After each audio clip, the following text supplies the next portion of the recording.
روشن صاحب څونه وخت کېږي چې دغه کار کوئ؟ تقریبا یو 8 کاله کېږي چې دا تخنیک کار زده کوم. ښه، د تخنیک سره د شوق څنګه پیدا سو؟ نو دا تخنیک چې دی دا خپل ما د دې شوق درلود. نو بیا مې د دغه کار شروع کړ. په دې کې تقریبا ځینې شیان چې ما شاګردي لا نه ده کړې. چې مطلب ما سره خلاصېدی. د دې سملمې ما د دې شیانو شوق درلود. ښه، یعنې دا د شوق پر بنیاد رامنځته کېږي، بیا مخته سړی تللی سي که دا چې سړی یو تکړه استاد ولري بیا ښه زده کولی سي؟ نو دغه عملي کار غواړي، استاد غواړي چې څه کار زده شو. نو د تخنیکي شیان چې اکثره شیان سره ورته یو رقم دي. مثلا لکه د کالو ماشینان چې ګوره په اکثره یو رقم دي، یخچالونه دي، نور تخنیکي شیان دي ډېر سره یو رقم دي. ښه، څه شي جوړوئ تاسې؟ دلته تقریبا د کالو ماشینان هم جوړېږي، یخچالونه دي، ګیزران دي، ترانسفرمران دي، مطلب ټول تخنیکي سامان موږ ته جوړوو، یا برقي سامان چې دي دا ټول موږ ته جوړوو. ښه، نوي پرزې ور اچوئ، زړې پرزې ور اچوئ، څنګه سره برابروئ؟ نو هلته موږ شي ته ګورو چې د دې د نوي ضرورت شته، که د هغه زړه جوړېږي زوړ جوړوو، که د نوي ضرورت وي بیا نوي ورچو. شي ته کتل کېږي چې څنګه دی ضرورت څه شي. ستاسې په ښار کې نور چې داسې دوستان کار کوي یو ځانګړی فرق شته؟ که ستا راته ووایه کوم فرق دی ستاسې د هغو؟ ما تا ته مخکې وویل چې زموږ داسې تخنیکي کار دی چې اوس مثلا ټرانسفرمر چې دی دا جلا بخش دی، ګیزر دی دا جلا بخش دی، یا سمرسیبل دی دا جلا بخش دی، خپله یخچال دی دا جلا بخش دی. ما دا ټوله یو ځای سره راوستلي دي، دا ټوله ما یو ځای کړي دي دا کار کوم. زه وایم په ښار کې نور دوستان هم شته چې هغه ټرانسفرمر جوړولی سي، یخچال و، ګیزر و، نور شیان جوړوي. ستا ځانګړتیا په څه کې ده؟ داسې یو ځانګړی شی تاسو لرئ چې ورته وایاست چې زما ځانګړتیا بیا دا ده؟ زموږ ځانګړتیا خو دغه ده چې مثلا یو څه په انصاف باندې کار وکړو، خلک راته راځي، یعنې مطلب ډېره ګټه نه پرې کړو. یو شی دی زه یې جوړوم په لږ ګټه، مطلب په 50 رواني زه غاړه باسم، مګر نور خلک بیا نه راځي. د اکثره خلکو موږ ته یو شی راوړي چې بیخي ډېر مصرف یې په بازار کې ورته ولي، مګر موږ ته هغه ورته دونه مصرف ورته د خلکو زړه ته نه لګېږي، یا به نه دې جوړولی یا به دا دونه یوه ځانګړتیا مو دا ده چې یعنې ستاسو شیان چې دی په انصاف دي. باید هو په انصاف دي. بل که چېرې زما کور پنجوایي پر درې باندې زنګ درته ووایم چې زموږ په کور کې یخچال خراب دی یا ګیزر یا ایسي، څه راته وایاست؟ یو خو بله ځانګړتیا مو دا ده چې موږ سیار ټیم لرو.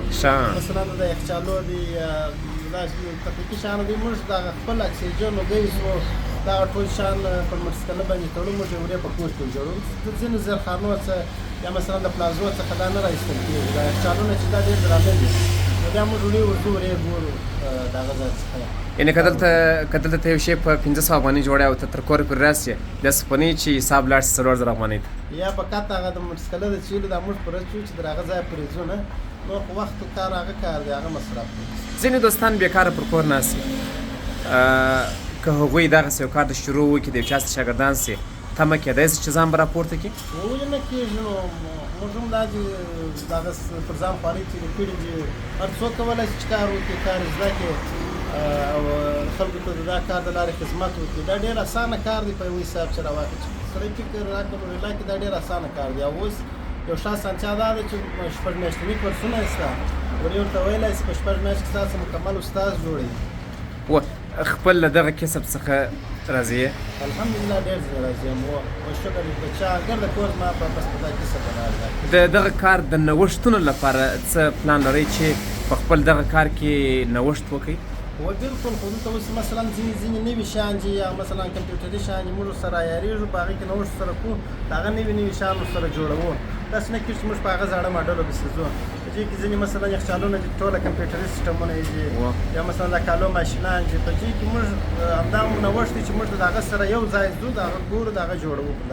ستا په اړه مې اورېدلي وو چې کار باانصافه کوئ، سیار چم لرئ، تر هغه ځای پورې ځئ و، هر ډول وسایل چې درته راوړل سي هغه جوړولی سي، لیکولی سي. نو بله خبره دا کېدله چې تاسې دوه ډوله کار کوئ، یو دا چې دلته خپله کار کوئ، بل دا چې د هغه څخه ویډیو کوئ، پر یوټیوب یې خپروئ، هلته هم ګټه ترلاسه کوئ. دا څنګه کار دی؟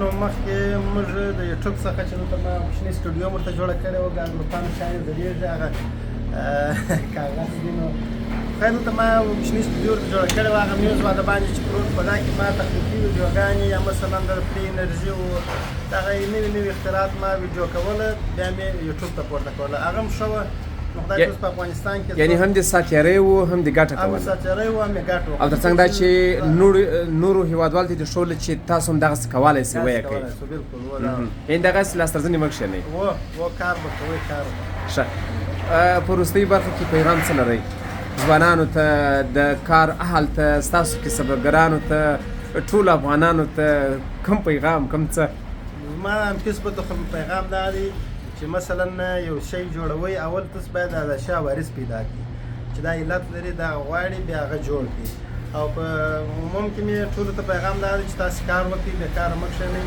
د یو بل په تمه مه کښېنئ خپل په جیب اچوئ خپل کار خپله وکړئ د بل چا جیب ته تمه مه کوئ